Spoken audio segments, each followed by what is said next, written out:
नमस्ते बच्चों। आज हम कक्षा 8 का पाठ 1 साधारण रोग का भाग 4 करने वाले हैं। तो आइए चलिए आगे बढ़ते हैं और समझते हैं जो हमारा लास्ट भाग रह गया है इस चैप्टर का। तो आज जो हम करने वाले हैं उसका फर्स्ट टॉपिक है आंखें दुखना, जिसको हम इंग्लिश में सोराइज भी कहते हैं। आपने अपने आसपास गर्मियों में अपने क्लासमेट्स को या अपने घर के आसपास किसी पड़ोसी को या रिलेटिव को या खुद कभी आपकी भी आंखें आई हो सकती है, आपने देखा ही होगा।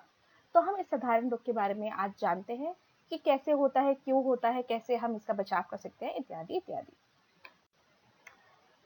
आंख दुखने के कारण क्या है?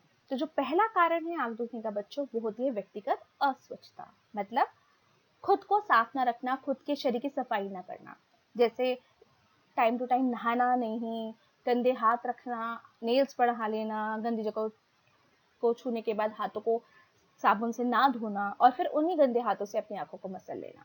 तो जब आपके हाथ वगैरह गंदे होंगे, आप गंदे होंगे या कोई गंदा कपड़ा होगा, आपका नहा नहीं रहे हैं, वो कपड़े भी गंदे होंगे, तो जब भी वो गंदगी किसी भी रीजन से आपकी आंख में चली जाएगी तो आपकी आंखें आ जाएंगी। दूसरा जो कारण है वो है वातावरण की अस्वच्छता। वातावरण से मतलब है कि हमारे आसपास की जो जगह होती है, जैसे आपके घर के आसपास की जगह, आप जहाँ पढ़ने जा रहे हैं, जहाँ खेल रहे हैं या बाहर कहीं घूम रहे हैं, अगर वो जगह साफ सुथरी नहीं होगी, वहाँ बहुत गंदगी होगी, तो आप अपनी व्यक्तिगत स्वच्छता पर कितना भी ध्यान दे लें, आप जब गंदी जगह पर बैठोगे तो आपके कपड़े और आपके शरीर के अंग गंदे होंगे ही होंगे।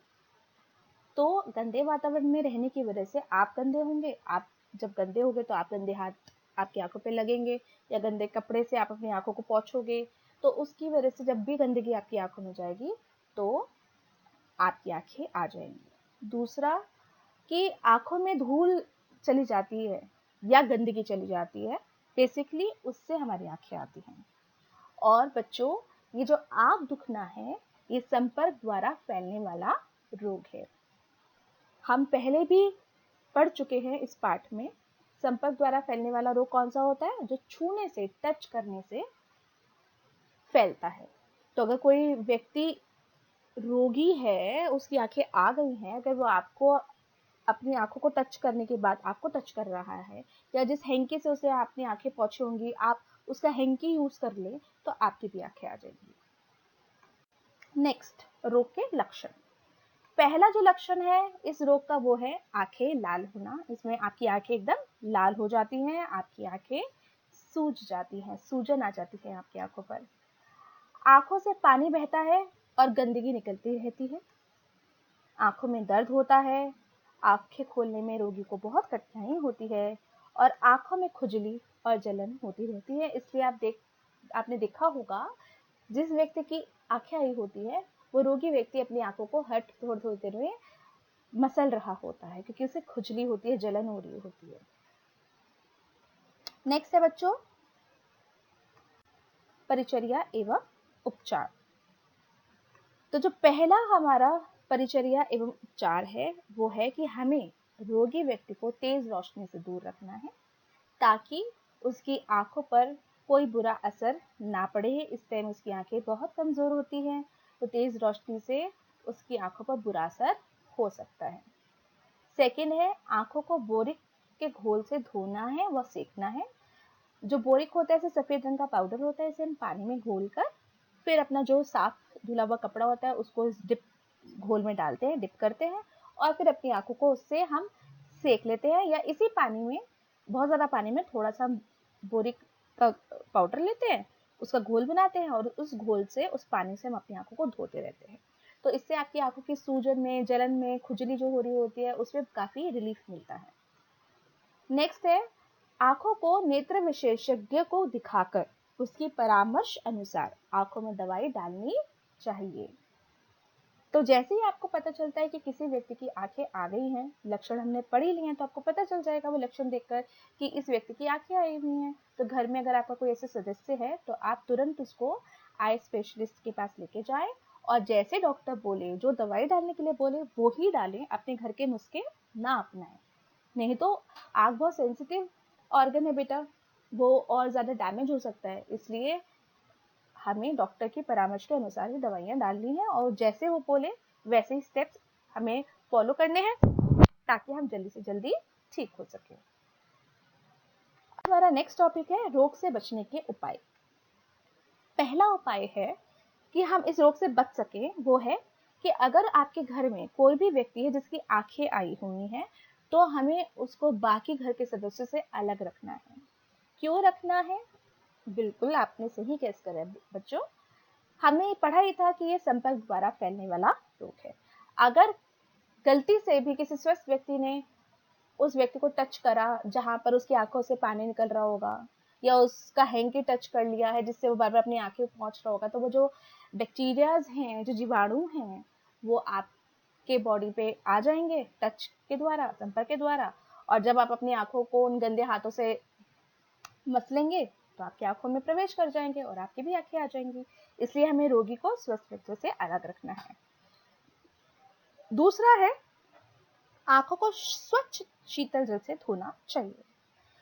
वो क्यों धोना है बच्चों? अगर आपको इस रोग से बचना है, बचे रहना है, तो ये बहुत इंपॉर्टेंट है कि टाइम टू टाइम जब भी आपको मौका मिले, आप बाहर से आ रहे हैं, घर में भी अगर आपने बार बार आंखों को मसला है तो साफ ठंडे पानी से अपने आंखों को धो लें ताकि जो भी गंदगी या जो भी धूल आपकी आंखों में गई हो वो तुरंत निकल जाए और आप इस रोग से बचे रहें।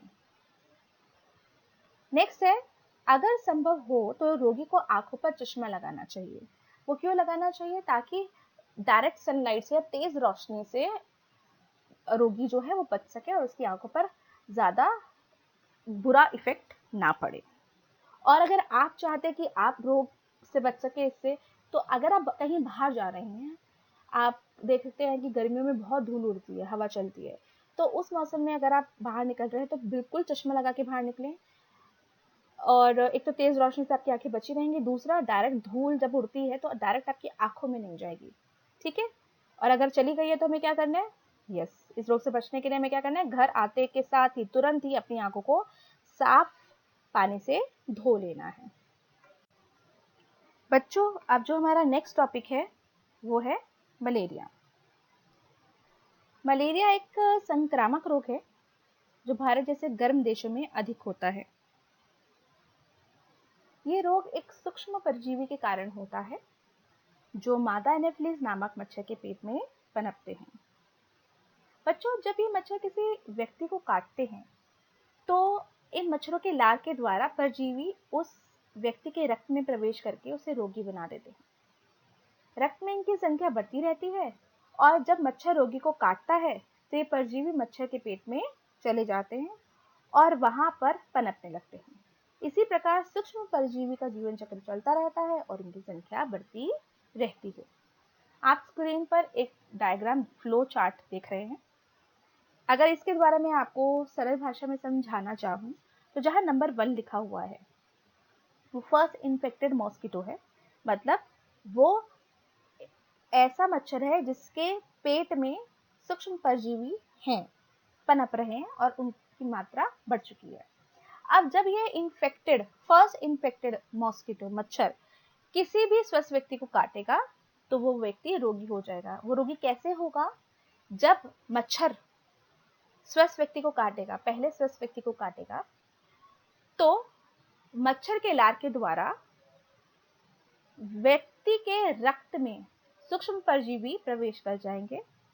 फिर वहां जाके ये परजीवी उस व्यक्ति के लिवर को इन्फेक्ट कर देंगे, उसके लिवर सेल्स इन्फेक्ट हो जाएंगे, जिसकी वजह से जो रेड ब्लड सेल्स है वो इन्फेक्टेड हो जाएंगे। मतलब कहने का मतलब है कि आपके खून में अब वो परजीवी घूमेंगे, ठीक है, उनकी मात्रा बहुत बढ़ चुकी होगी।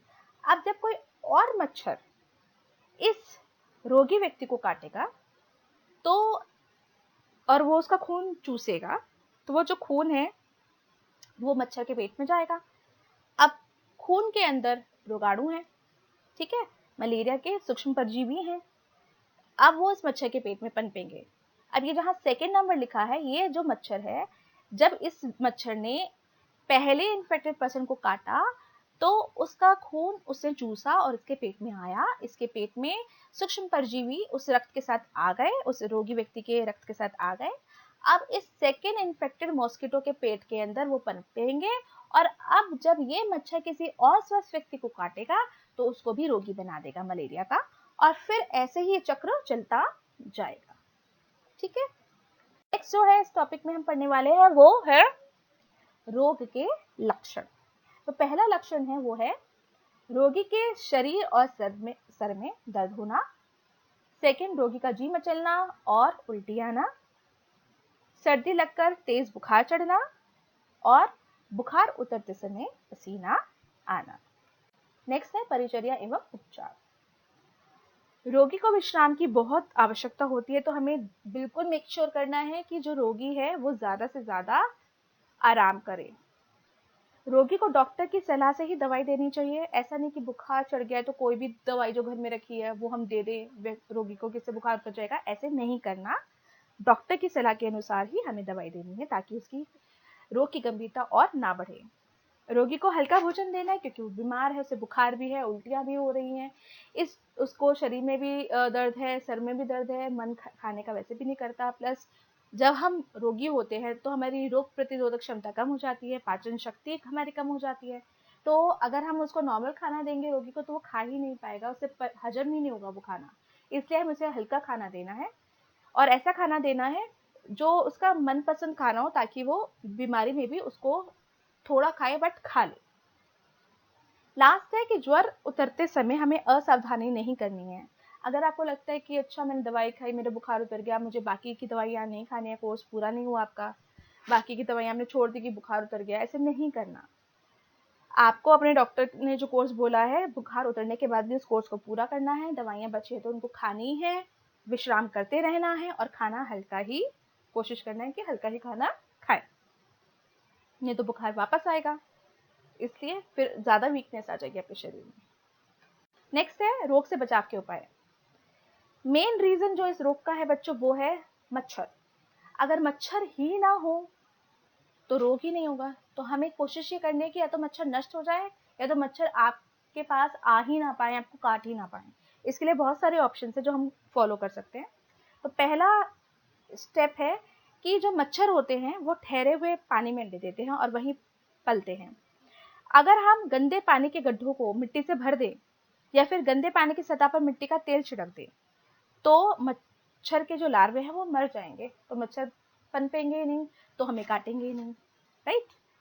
सेकंड है हमारा, मच्छर अंधेरी और गंदी जगहों पर ही रहते हैं।